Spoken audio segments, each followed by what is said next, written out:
नमस्कार विद्यार्थी मित्रांनो, welcome back to global online Marathi. Myself Nihal sir. तर महाराष्ट्र सेट परीक्षा 2025साठी आपण तयारी करत आहोत. एन्व्हायरमेंटल इश्यूज हा जो चॅप्टर आहे तो आपण पाहिलेला आहे. त्यावरती आणखीन नवीन MCQज आपण आज डिस्कस करणार आहोत, कारण याआधीसुद्धा एन्व्हायरमेंटल इश्यूजवरती आपण MCQज डिस्कस केलेले आहेत. हा जो चॅप्टर आहे हा अत्यंत महत्त्वाचा चॅप्टर आहे MS सेटसाठी. त्यामुळे यावरती आपण जास्तीत जास्त MCQज डिस्कस करणार आहोत. सो सर्वांना विनंती आहे, शेवटपर्यंत पहा आणि जास्तीत जास्त शेअर करा.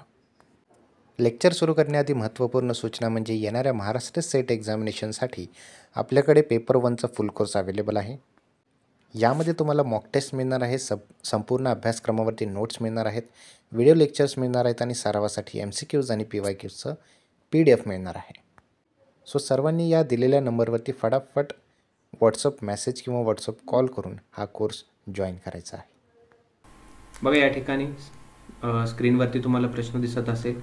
The yellowness of Taj Mahal is an effect of, जे आपला जो ताजमहल आहे त्याला पिवळसर होण्यामागे है ना कशाचा हात आहे किंवा कोण त्याला रिस्पॉन्सिबल आहे त्या येल्लोनेस होण्यामागे. ठीक आहे, मग ते क्लोरीन आहे, सल्फर डायऑक्साईड आहे, ऑक्सिजन आहे की हायड्रोजन आहे. ठीक आहे, सर्वांनी आन्सर द्यायचं कमेंट बॉक्समध्ये. या ठिकाणी राईट साईडला कॉर्नरला तुम्हाला काउंटडाऊन दिसत असेल. Within that time bound you need to answer it.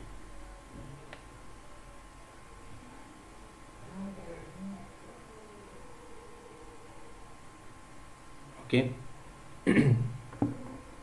सर्वांनी आन्सर द्यायचे, दॅट इज कंपल्सरी.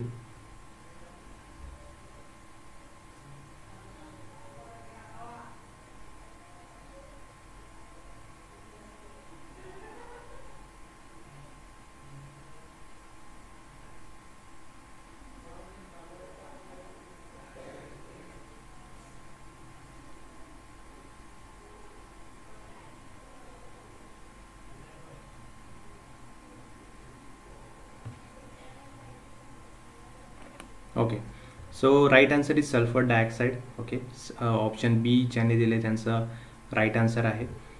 बघा, जो गॅस असतो जो की ताजमहलला येल्लोइश होण्यामध्ये तो कारणीभूत आहे, that is sulphur dioxide.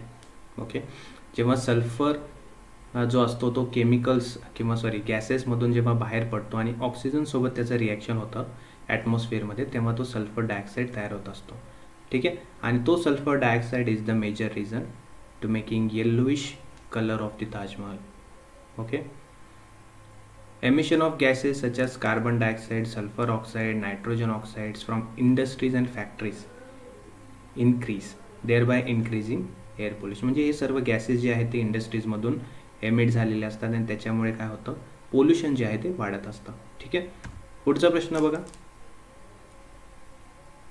Smog is smoke, ozone and smoke, fog and ozone की स्मोक अँड फॉग. ठीक आहे, काउंटडाऊन स्टार्ट झालं, सर्वांनी आन्सर द्यायचं आहे.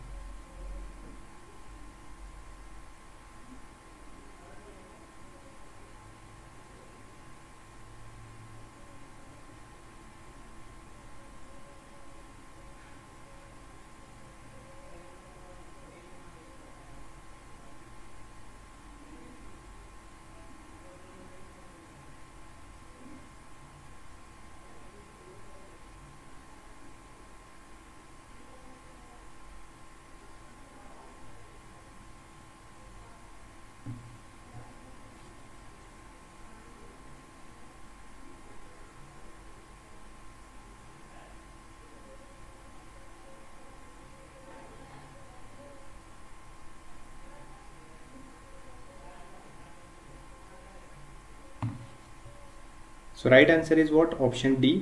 Okay, very good all of you. Option D is correct answer. That is combination of smoke and fog है ना, त्याला काय म्हणतो आपण, स्मॉग म्हणतो. बरोबर. हेज इन द एअर, हवेमध्ये जो हेज असतो है ना, जे की काय करतो, आपल्या समोरील जो दृश्य असतो किंवा जे काही आपली विजिबिलिटी असते है ना, ते काय करत असतं, कमी करत असतं है ना. The term smog was first used in the early 1990s. That describe mixture of smoke and fog है ना. 19मध्ये ही जी टर्म आहे, ही जी कंडिशन आहे ही इंट्रोड्यूस झाली होती. स्मॉग हे काय असतं, एक हार्मफुल गॅस असतो, हार्मफुल एक combination of smoke and fog असतो, जे की आपल्या ह्युमन हेल्थसाठी खूप हार्मफुल असतं. ठीक आहे. त्यामध्ये केमिकल्स, गॅसेस भरपूर यांचा समावेश असतो. त्यामुळे that smog is very harmful for the human health. पुढचा प्रश्न बघा, which one of the following is not green house gas, हरितगृह वायू ज्याला आपण म्हणतो. तर खाली दिलेल्या ऑप्शन्सपैकी कुठला हरितगृह वायू नाही असे विचारले. Carbon dioxide, nitrogen oxide, oxygen की मिथेन. ठीक आहे. काउंटडाऊन स्टार्ट झालेला आहे, सर्वांनी आन्सर द्यायचं आहे.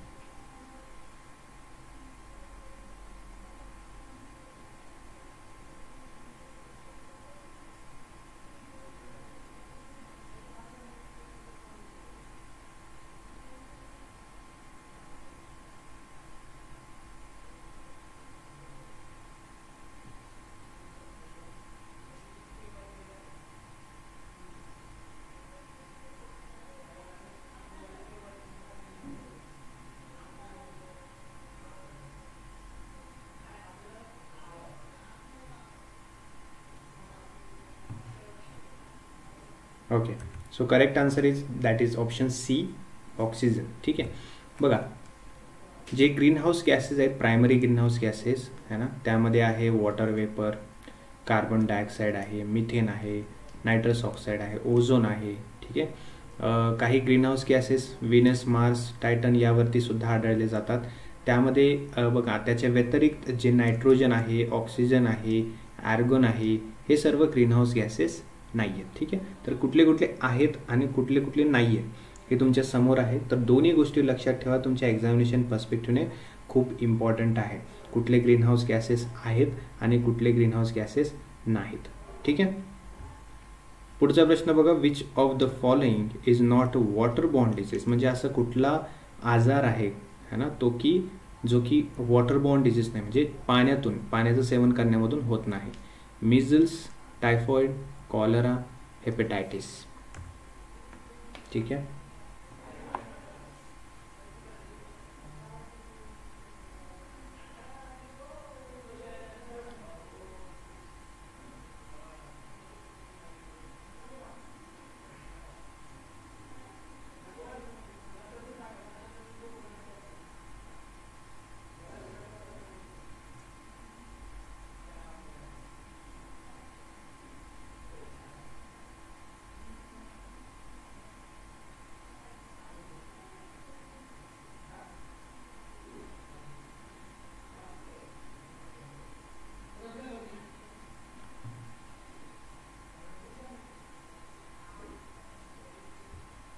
So right answer is that is option A, measles. Okay. सर्वांना मी चांगला थोडासा वेळ देतोय आन्सर देण्यासाठी, बट सर्वांनी कंपल्सरी आन्सर द्यायचं आहे. 10 सेकंडपेक्षा जास्त थोडासा वेळ दिला जात आहे, त्यामुळे सर्वांचा आन्सर मला अपेक्षित आहे कमेंट बॉक्समध्ये. क्लिअर. तर हे काही आजार आहे जे की आपल्या पाण्यातून होत असतात है ना, जसं की डायरिया आहे, वॉमिटिंग होणं, उलटी होणं असेल, टायफॉइड असेल, डिप्थेरिया असेल, स्किन लेजन्स म्हणजे स्किनचे आजार असतील है ना, नर्व डिसऑर्डर असेल, त्यानंतर किडनी डॅमेज असेल, हेपेटायटिस असेल. बरोबर.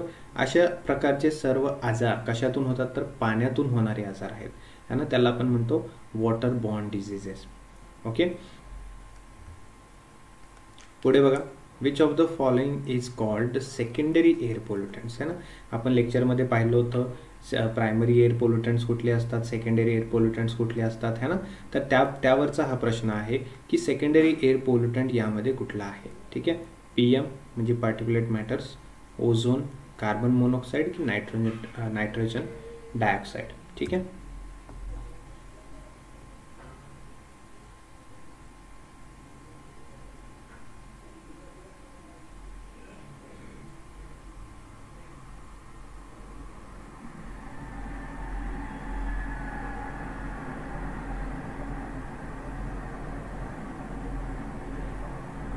ओके. ऑप्शन ए जास्ती मुलांचे येत आहे, ए आणि बी. ठीक आहे. डी सुद्धा आलेला आहे. ठीक आहे.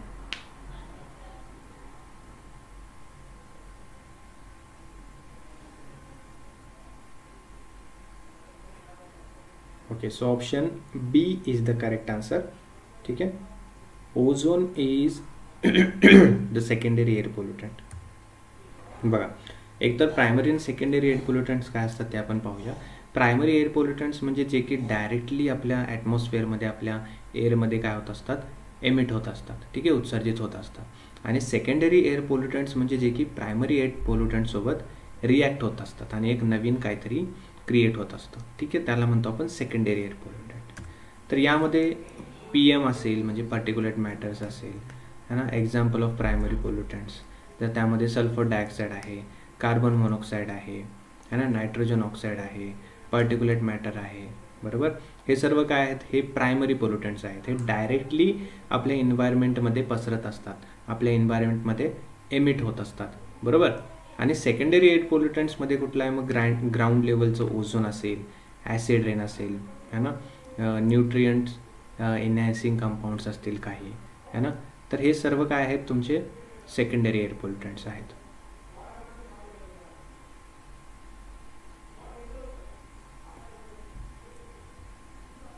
पुढे बघा, smoke, fumes, ash, dust, nitric oxide and sulphur dioxide, हे सर्व कशाचे सोर्सेस आहेत, हे कशाचे स्रोत आहेत. ठीक आहे, प्रायमरी पोल्युटंट्सचे आहेत, सेकंडरी पोल्युटंट्सचे आहेत, बायोडिग्रेडेबल पोल्युटंट्सचे आहेत, की यापैकी कुठलाही नाही. ठीक आहे, विचार करून उत्तर द्या सर्वांनी.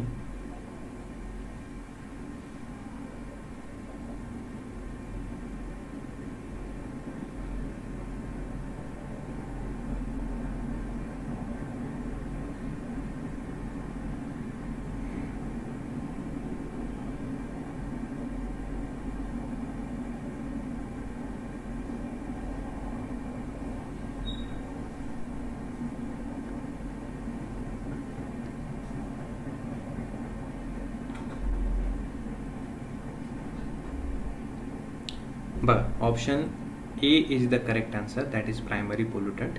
Okay, sound is measured in hertz, decibel, PPM की नन ऑफ दी एब. आता जे साऊंड आहे, जे आवाज आहे, है ना, त्याला कशामध्ये मेजर, त्याचं एकक काय आहे असं आपल्याला विचारलेलं आहे. ठीक आहे, मग ते हर्ट्स आहे, डेसिबल आहे, की PPM आहे, की यापैकी कुठलाही नाही. याचा विचार करून उत्तर द्या सर्वांनी.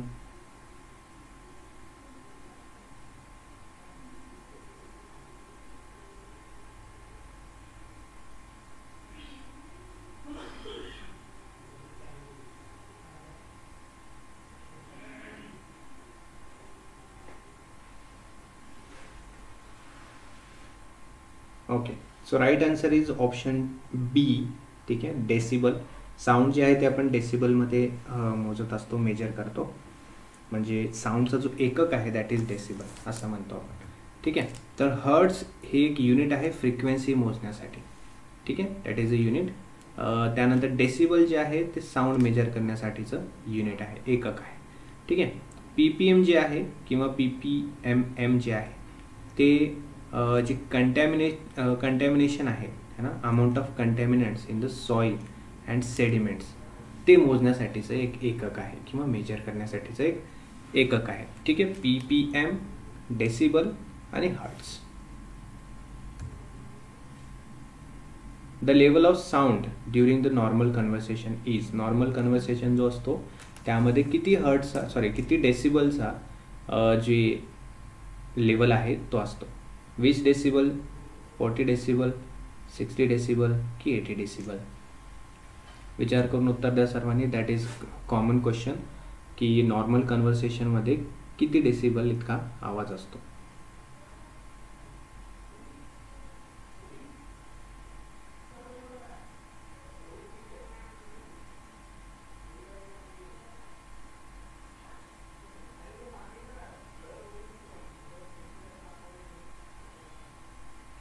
के ऑप्शन सी, बी, दोन ऑप्शन जास्त येत आहेत.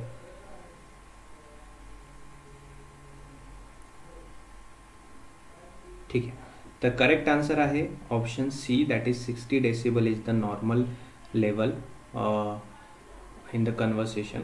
ठीक आहे, बघा, the measurable decibel, sound is measured in the decibel, हे आपण शिकलो है ना. विस्पर जे असते, शिट्टी ज्याला आपण म्हणतो, that is about 30 decibel. Normal conversation जे आहे ते 60 डेसिबल इतकं असतं. आणि जे मोटरसायकलचे इंजिन आहे त्याचा आवाज जो आहे तो 95 डेसिबलपर्यंत असतो. ठीक आहे. जे 70 डेसिबलपर्यंत लांब म्हणजे खूप वेळापर्यंत जर आपण ऐकलं है ना, 70 डेसिबलपर्यंत, तर that can damage your hearing, तुमच्या श्रवणशक्तीला ते हार्म करू शकतं. आणि ॲबो 120 डेसिबल जर असेल है ना नॉईज, तर ते डायरेक्टली इमिडिएटली तुमच्या हिअरिंगला, तुमच्या कानाला डॅमेज करत असतं. 120 डेसिबलपेक्षा जर जास्त साऊंड असेल, साऊंड लेवल असेल, तर तो डायरेक्टली तुमच्या कानावर इम्पॅक्ट करतो. ठीक आहे. आणि 70 डेसिबल जो आहे तो थोडंसं नॉर्मली इम्पॅक्ट करत असतो. आलं लक्षात? पुढे बघा.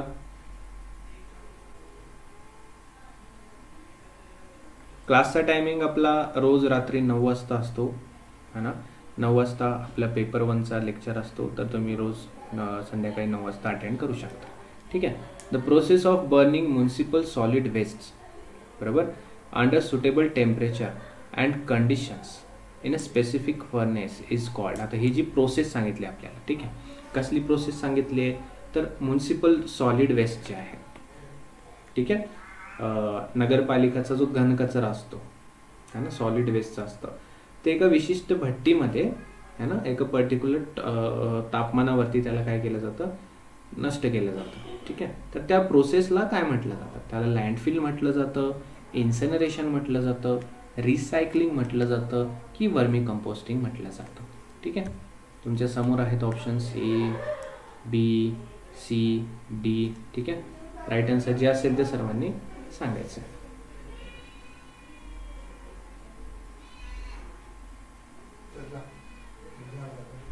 Okay.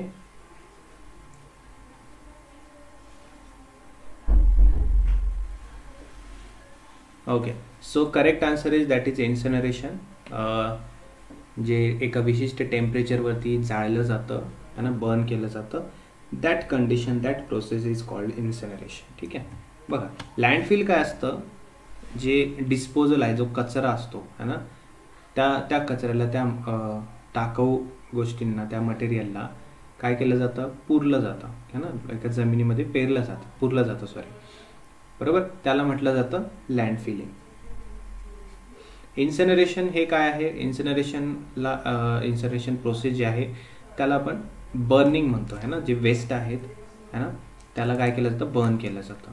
Recycling, that act of process converting waste into recyclable material है ना, रियूज करण्यासाठी जो वेस्ट मटेरियल असतो त्याला असं वेगळ्या पद्धतीमध्ये रिक्रिएट करणं आणि त्याचा यूज करणं, that is recycling. Vermi composting काय आहे, जे अर्थवर्म्स आहेत है ना, त्यांना that is vermi composting is the use of earthworms to convert vermi composting organic waste into compost. ठीक आहे. ही झाली आपली वर्मी कंपोस्टिंग प्रोसेस, बरोबर. सो आपला जो ऑप्शन होता that is B is incineration. त्याचा अर्थ होतो की वेस्ट जो आहे त्याला बर्न करणं, त्याला जाळून नष्ट करणं. ठीक आहे. आलं लक्षात? Which of the following is not a biomedical waste. खाली दिलेल्या ऑप्शन्सपैकी कुठला बायोमेडिकल वेस्ट नाही आहे. Animal waste, microbiological waste, chemical waste की हाऊसहोल्ड वेस्ट. विचार करून उत्तर द्या.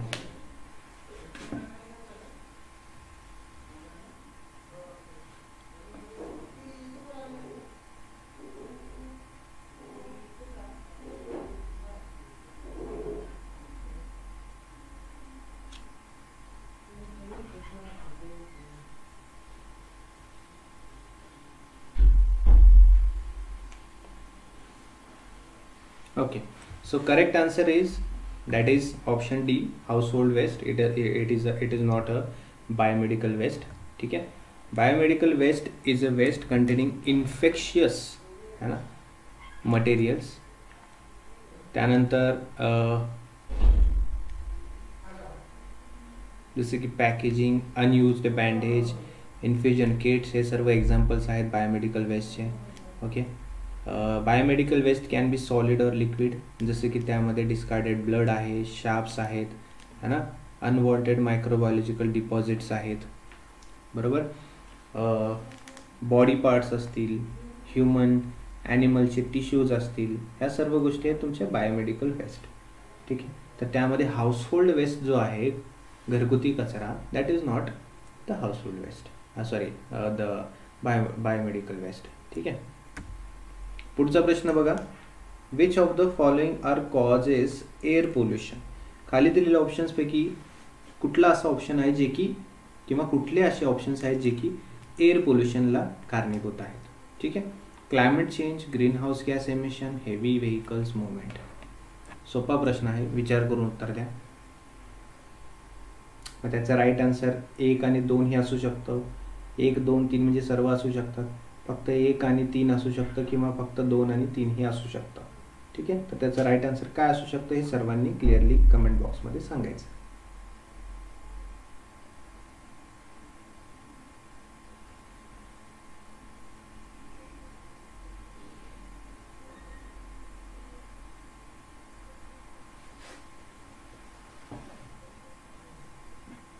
लवकर लवकर उत्तर येऊ द्या सर्वांचं. Green house gas emission, heavy vehicle movement और क्लायमेट चेंज. ठीक आहे. तर याचं राईट जे आन्सर आहे ते आहेत ऑप्शन बी. ठीक आहे. 2 और B, whatever you have given, that is correct. ठीक आहे. तर फर्स्ट, सेकंड आणि थर्ड म्हणजे क्लायमेट चेंज असेल किंवा ग्रीन हाऊस गॅसेस असतील किंवा हेवी व्हेकल्समध्ये मधून जो होणारा एमिशन आहे तो असेल. हे सर्वच काय आहेत, हे एअर पोल्युशन वाढवण्यासाठी किंवा एअर पोल्युशन करण्यासाठी कारणीभूत आहेत. ठीक आहे. So option second, first, 2 and 3 हे सर्व रिझन्स आहेत एअर पोल्युशनसाठी. What causes Minamata disease. Minamata नावाचा एक रोग आहे. ठीक आहे. त्याला रिझन काय आहे, लीड, मर्क्युरी, मॅग्नेशियम की मिथाइल क्लोराईड. ठीक आहे. याचा आन्सर थोडंसं ट्रिकी आहे. ट्रिकी म्हणजे जनरल आहे हे. ठीक आहे. जनरल नॉलेजचा भाग येतो यामध्ये. सो सर्वांनी थोडंसं विचार करून उत्तर द्यायचा. आपण डिस्कस तर करणारच आहोत काय ह्याचं राईट आन्सर असेल ते. ठीक आहे. 10 सेकंडचा काउंटडाऊन स्टार्ट केला आहे.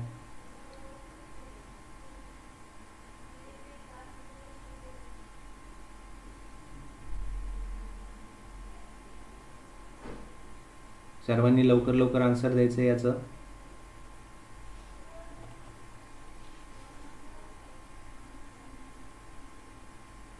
सर्वांचे आन्सर कमेंट बॉक्समध्ये आले पाहिजेत आणि जितके तुमचे राईट आन्सर असतील सर्वांनी त्याचा स्कोर आपल्या कमेंट बॉक्समध्ये लिहायचा आहे. ठीक आहे.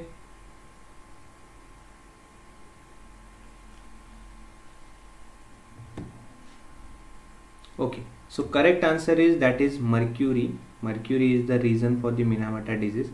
बघा या ठिकाणी मिनावाटा डिझीज जे आहे that is a neurological disease caused by severe mercury poisoning. है ना. सिव्हिअर म्हणजे घातक असं मर्क्युरीचं जे पॉयझनिंग आहे, विषबाधा, त्यामुळे हे मिनावाटा डिझीज जे आहे ते म्हटलं जातं त्याला. है ना. Minamata disease was first identified in 1956. 1956 मध्ये या रोगाची ओळख झाली होती. है ना. जे जापानमध्ये एक सिटी आहे त्याचं नाव आहे मिनामाटा. है ना. कुमामोटो प्रिफेक्चर अशा या ठिकाणी हे मिनामाटा सिटी आहे एक. त्या ठिकाणी हा डिझीज सर्वप्रथम इंट्रोड्यूस झाला होता 1956 मध्ये. आलं लक्षात. है ना. हे कशामुळे झालं होतं, ते मिथाइल मर्क्युरी जे आहे, मिथाइल मर्क्युरी जी आहे ते रिलीज झाली होती. है ना. इंडस्ट्रियल वेस्ट वॉटरमध्ये. ओके. जे की एक केमिकल प्लांट होतं. है ना. चिसो कॉर्पोरेशन नावाचं एक कंपनी होती, त्यांची केमिकल प्लांट होतं. ठीक आहे. त्या इंडस्ट्रीमधून मिथाइल मर्क्युरी जे आहे ते वेस्ट वॉटरमध्ये रिलीज झालं होतं. ठीक आहे. त्यामुळे हे जे रोग आहे ते तो पसरला गेला होता. ओके. 1932 to 1968 या पिरियडमध्ये ही कंपनी कार्यरत होती. ठीक आहे. कुठली, चिसो कॉर्पोरेशन, ज्यामध्ये हा इन्सिडेंट झाला होता. मिथाइल मर्क्युरीचं रिलीज झालं होतं वॉटरमध्ये, वेस्ट वॉटरमध्ये. त्यामुळे हा डिझीज वाढत गेला होता. 1956 मध्ये पहिल्यांदा तो आयडेंटिफाय झाला. कुठे झाला, तर मिनामाटा सिटी, जापानमध्ये झाला. आलं लक्षात. ओके. सो सर्वांनी आता आपला स्कोर जो आहे तो सांगायचा आहे कमेंट बॉक्समध्ये, जितका तुमचा स्कोर आहे तो. Okay. Thank you so much everyone for attending the session. आपण भेटूया आता पुढच्या सेशनमध्ये.